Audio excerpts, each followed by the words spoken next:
This is Ronald Coleman, inviting you to radio's most dramatic half hour, Favorite Story.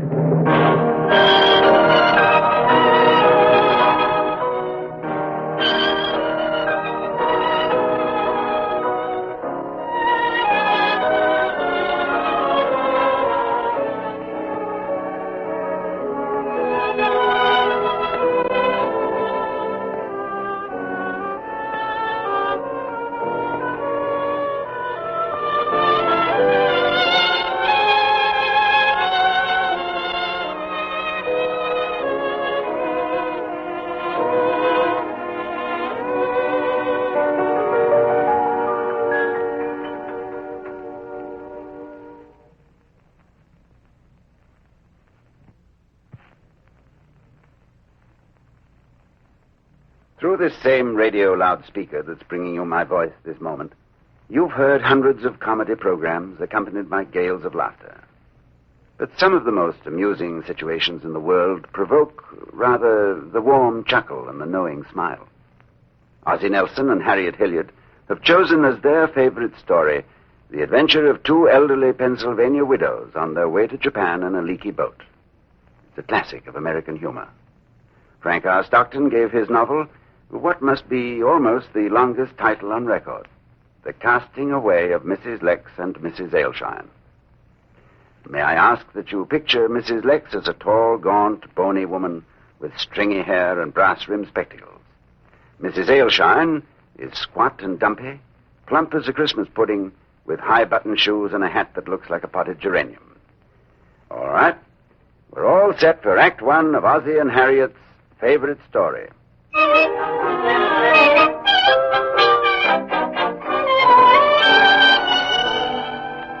I know what you're thinking.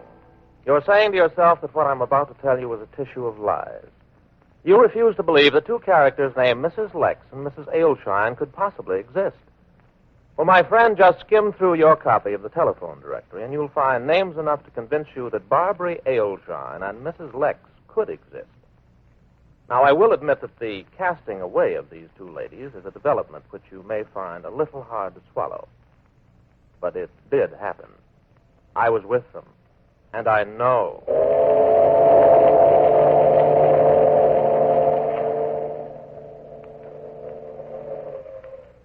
Mrs. Lecks and Mrs. Aleshine came into my life in the middle of the Pacific Ocean. I was leaning on the rail of a steamship bound from San Francisco to Yokohama. My stomach and the Pacific Ocean were engaged in a heated debate over some lunch which I had just eaten in the dining room, and I had a strong presentiment that the Pacific Ocean was about to win. I heard voices behind me.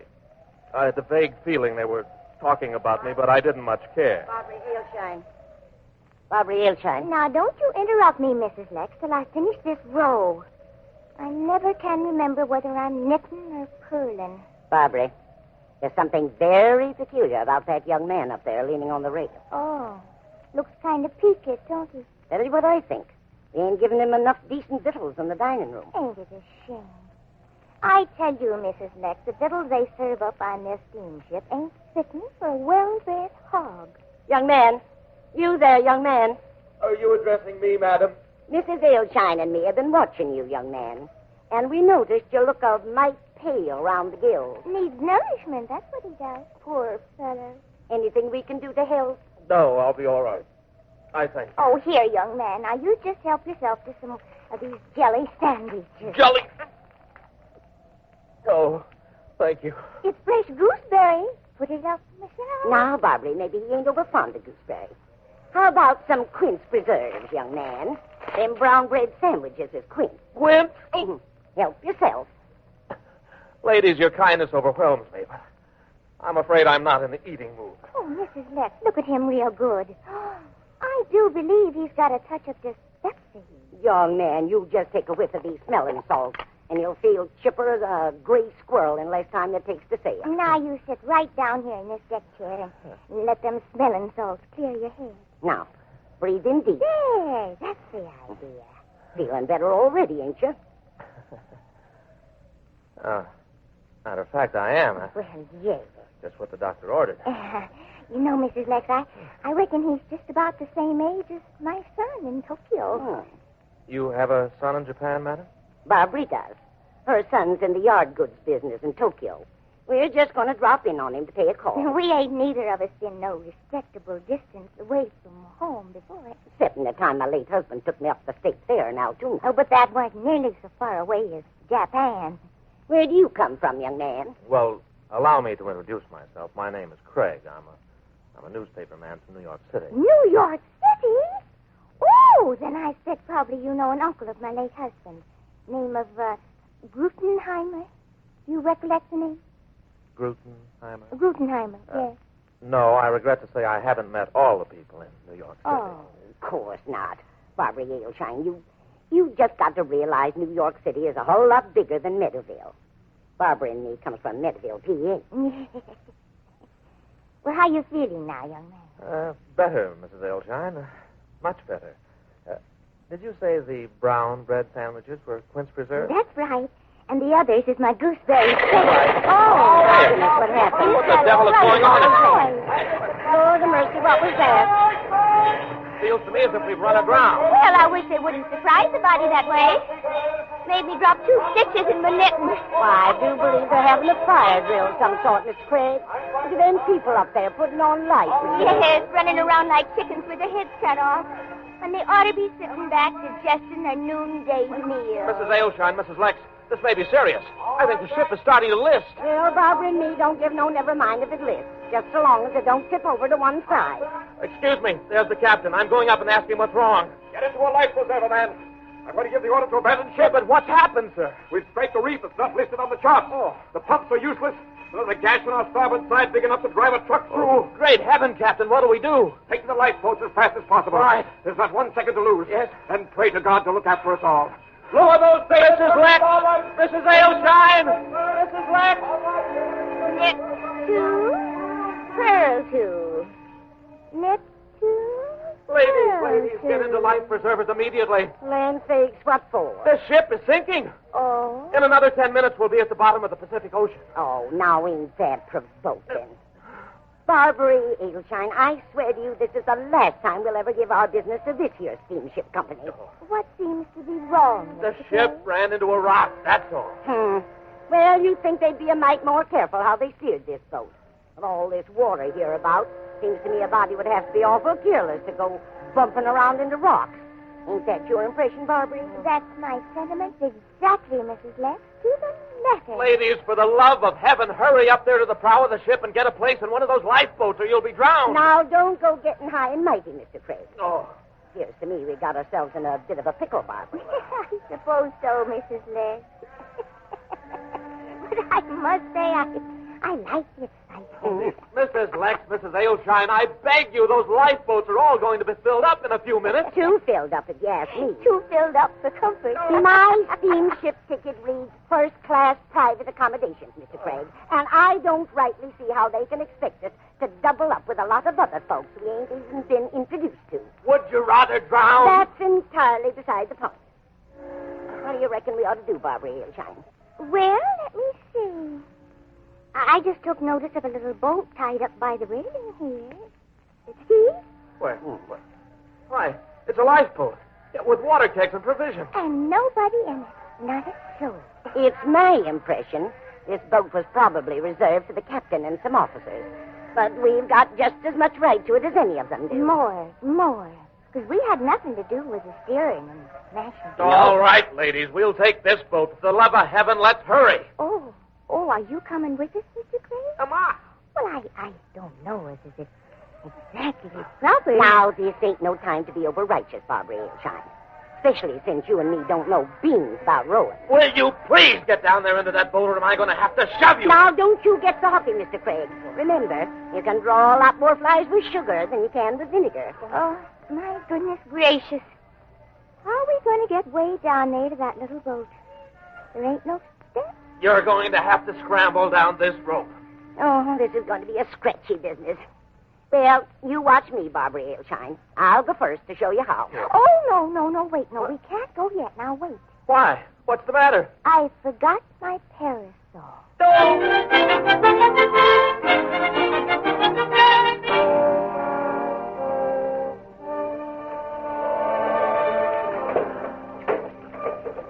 My, you certainly are working up a sweat there, Mr. Craig.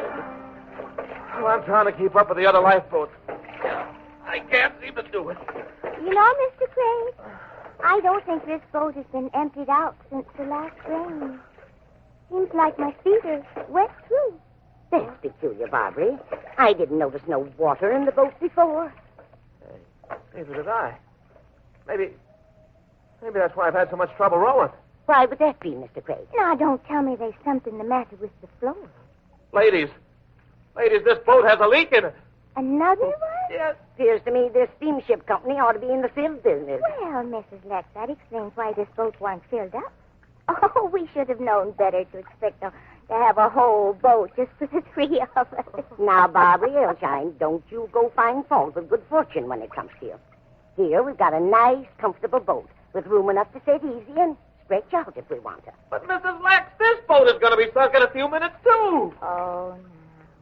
We'll cross that bridge when we come to it. Oh, ladies, I don't think you have any idea how desperate this predicament is. Mr. Craig, look. Look, where? Where I'm pointing, young man. You see something black amongst the waves, or don't you? Oh, maybe it's one of the other lifeboats. No, think, Barbara. All them lifeboats went t'other direction. Mrs. Lecks, I believe it's land. Well, if it's land, I think we might just as well stop there for a while. Don't you, Mr. Craig? Well, no use rowing. Boat is almost underwater. Do either of you ladies swim? Swim? Oh, Dad's sake, no. Oh, no, don't be silly, Mr. Craig. We never swum in our whole lives. Well, you're going to learn mighty soon. Now, don't make things worse, Barbary Aleshine, by tumbling overboard. No, of course. We've got to go into the water. Let's do it decently and in order. Well, now, what do you think we ought to do, Mrs. Lecks? I recommend we stand up and let the boat sink under us. Huh? Yeah, that'll save us rolling out any which way, which might be awkward. You're absolutely right, Mrs. Lecks. It's a deal of a lot better to be let down gradual than to drop into the water all of a bunch. Well, steady now, ladies. The lifeboat's going under. Oh, ain't it delight? Oh, feels like an oyster crawling up my back. That's the two boats sinking under us. I hope this life preserver ain't got a leak in it. If it don't hold up, I certainly am going to have some hard things to say to them steamship people. Hold your breath, everybody. We're going under.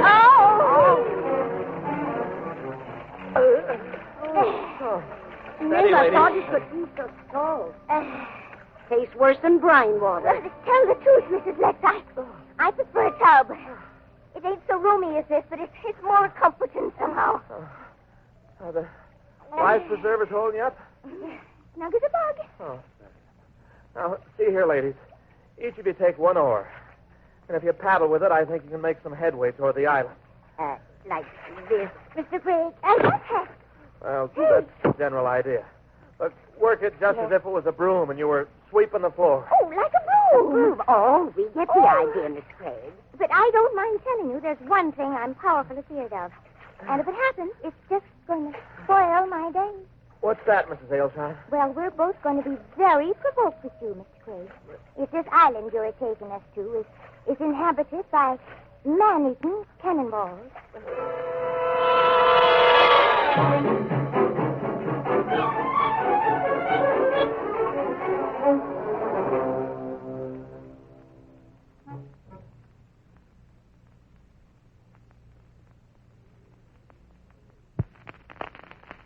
We're bringing you the favorite story of one of America's favorite radio teams, Ozzie and Harriet. Their favorite story is Frank R. Stockton's astonishing account of the casting away of Mrs. Lecks and Mrs. Aleshine. Now, we left these dear ladies with their bewildered escort, Mr. Craig, smack in the middle of the world's biggest ocean. What would lie ahead of them? Could they reach the desert island? And if they did, would they be greeted by the poisoned arrows of some native aborigines? Well, bless my soul. Land of Goshen. A house. Pretty gables and furbelows, ain't they? Lace curtains at the windows. Genteel folks, it appears to me. Well off, too, from the looks of things. Oh, that veranda could stand a fresh coat of paint for spring. You know, it seems a mite peculiar to me they should build a house like this so far out from town. Well, what are we standing here for? Time we let these people know they got company. Oh, no, Mrs. Lecks. I'd like to be less dripping before I make a call on genteel folks. If you're too proud to go in as you are, Barbary Aleshine, You can just sit in the sun till you're dry. As for me, I'm going to ask for the lady of the house. If she don't like me, she can lump me, as long as she gives me something to eat and a dry bed to get into. What do you say, Mr. Craig? Mr. Craig, what do you say? Huh? Oh, I'm flabbergasted.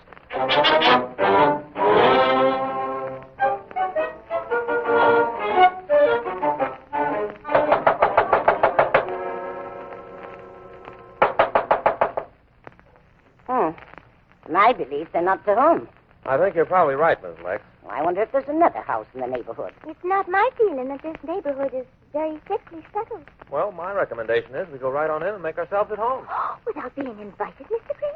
Why not? Why, but that's housebreaking. Housebreaking or no, we're going inside.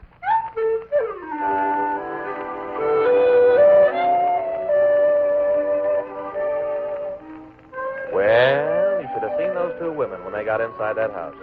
They headed, by instinct, I suppose, straight for the kitchen. The pantry was well stocked with staples. A flour barrel nearly full, plenty of tea and biscuits, salt and pepper and spices, and tins of fruits and vegetables of all sorts and kinds. In less than an hour, Mrs. Lecks and Mrs. Aleshine had things humming.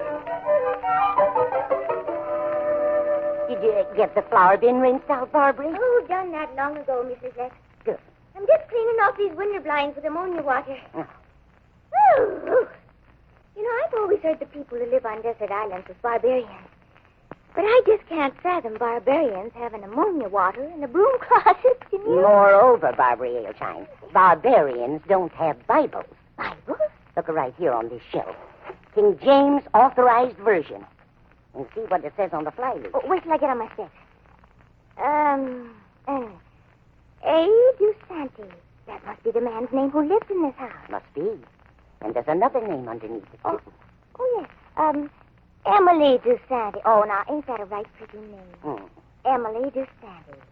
Do you reckon Emily is Mr. Dusanti's wife or his daughter? Could be his sister or his aunt. Or his cousin? Or his mother? Or his grandmother? Oh, I doubt very much if his grandmother would be living. I picture Mr. Dusanti as middle-aged or older. Mutton chop whiskers type. Oh, land of Goshen. What you land of Goshen about? Do you realize, Mrs. Lex, what we're doing here? Oh, my. We're a rooming and boarding off Emily and Mr. Dusanti without paying them for their trouble. But they're not at home. Oh, my, you, Mr. Gray. What trouble is it with the Dusanti? I don't know what is commonly charged in a place like this, but I know you can get very good board where I come from for $6 a week. Yes, that's for two in a room. But having a room all to itself would make it more for Mr. Gray. Well, it ain't his fault that he ain't got a brother or some friend to take part of the expense. At the most, I figure Mr. Craig oughtn't to pay more than $7 for having the room to himself. That seems fair enough. Well, that's settled then. Oh, yeah, but you got to consider we do the cooking in the house, Rick. That ought to be counted. I was coming to that, Barbary Aleshine. You just hold your horses. All right. Now, if me and Mrs. Aleshine was to go out to service, which is very unlikely, being as our late husband's insurance monies left us out of poverty's reach. Thanks the Lord. But if we was to do it, we wouldn't go into nobody's family for less than $2 a week. A piece. That's correct, Barbary. Oh, I know. What about Mr. Craig working in the garden? Oh, is there a garden? There's a nice bed of sparrowgrass out by the back stoop. For working that and painting the veranda, I figure, well, 50 cents a day is as little as any man could work for. That will make $3 to take out of Mr. Craig's board, leaving us $4 a week, the same as ours. There's only one trouble, Mrs. Lex. Since there's no proprietor to this boarding house, whom do we pay? I got that figured out, too. There's a jar on the mantelpiece there, the kind East India ginger comes in. Yes, yes. Got nothing in it now, saving some brown paper which fish hooks was wrapped in. We come here on a Wednesday, so every Tuesday night we'll each put $4 in that jar under the fish hook paper. Then, if by day or night the Dusantis come back and make a fuss about our being here, all we got to do is say, the board money's in the ginger jar, and our consciences is free.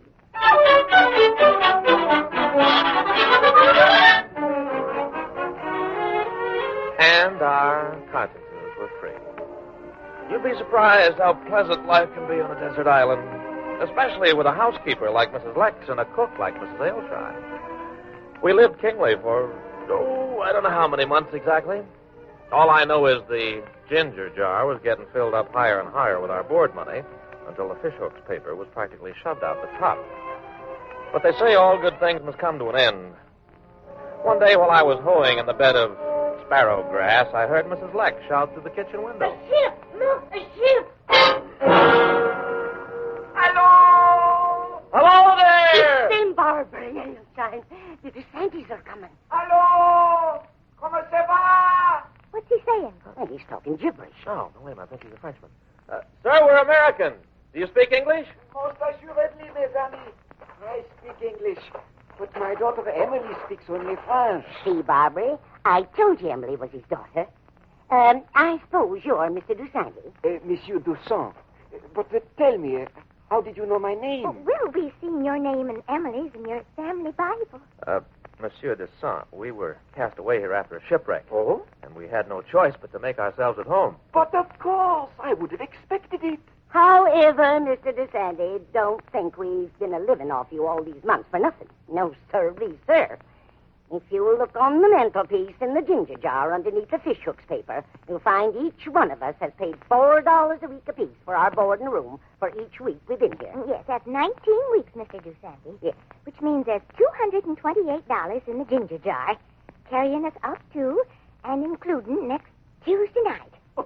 But this is preposterous. Preposterous? What's preposterous about it? Permit me to explain. I am a missionary. My life is dedicated to helping my fellow man. Oh. I could not possibly accept a profit of $200 or more dollars because of your misfortune. You mean you won't take the board money in the ginger jar? But no, you are shipwrecked here. To take your money would be an outrage to human charity. Oh, is that so, Mr. DeSantis? Well, we've got our opinions about charity, too. And I'm telling you, Barbary, Aleshine, and me won't accept no charity. No. When we stays for weeks and weeks without leave or license in a man's We pay our board. Good afternoon, Mr. DeSantis.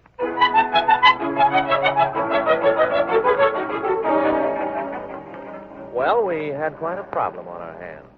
We actually had only 2 weeks to settle it. For in 2 weeks, the steamer would return to carry us the rest of the way on our journey to Japan.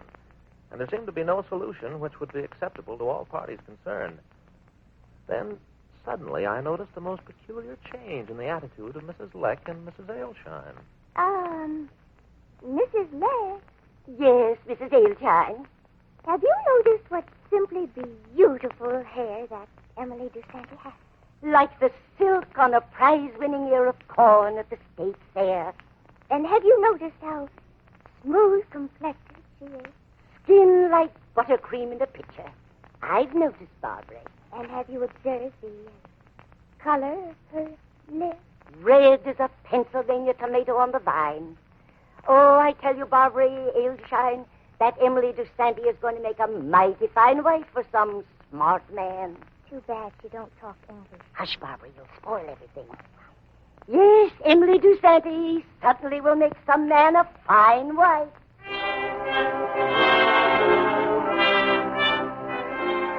It required no intelligence whatsoever to realize that these remarks were directed for my benefit. Though I was pretty much at a loss to see why Mrs. Lecks and Mrs. Aleshine were so anxious to make a match between Emily DeSantis and myself. Frankly, they were right about her beauty. She was perhaps 18 years old, in the full bloom of youth, and of a most cheerful, sunny disposition. Each evening we came to the habit of watching the sun set over the ocean together. And although we hardly knew a word of each other's language, we discovered that for a young man and a young woman, there are other means of communication. I had to admit that I was rapidly falling in love. The night before the steamship was to return and take us from the DeSantis Island, perhaps forever, I made a passionate speech to Emily. I begged her to become my wife, and I was the happiest man in the world when she answered, We put them almost.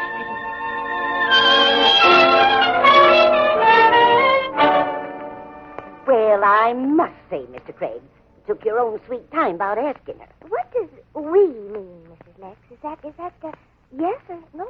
Barbara Aleshine, sometimes you don't have the sense of a groundhog in February. Just one look at the faces on them young'uns, and you can tell that we means nothing but yes, sirree. Just one question, ladies. Why in the name of heaven are you so confounded anxious to get me married? Why, we couldn't have left this island until you got married. It was the only solution. The only solution to what? Oh, Mr. DuSanti, Yes, Madame Aleshine. you can bring it out here now. I'm bringing it. Bringing what? What is he bringing? What's this all about? Here you are, Monsieur Craig. We all give this to you with our blessing. For me? For you and Emily. It's your dowry. Dowry? Well, land of Goshen, what else could we do with the board money in the ginger jar?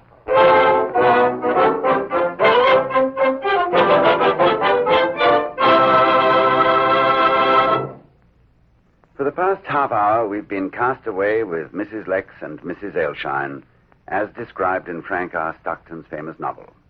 My congratulations to our favorite story cast, to Jane Morgan, who played Mrs. Lecks, and to Lurene Tuttle, who made such a convincing Mrs. Aleshine.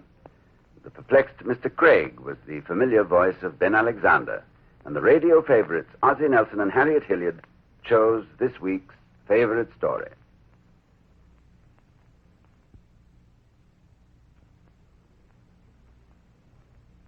Next week, one of history's great adventures, the story of a great trek into the rising sun. It's the adventures of Marco Polo, and it was selected as the favorite story of America's great stage actress, Miss Eve Le Gallienne. We'll travel with Messer Marco from the ancient city of Venice, through the lofty heights of Tibet, into the courtroom of the mighty Kublai Khan. We hope you'll be listening.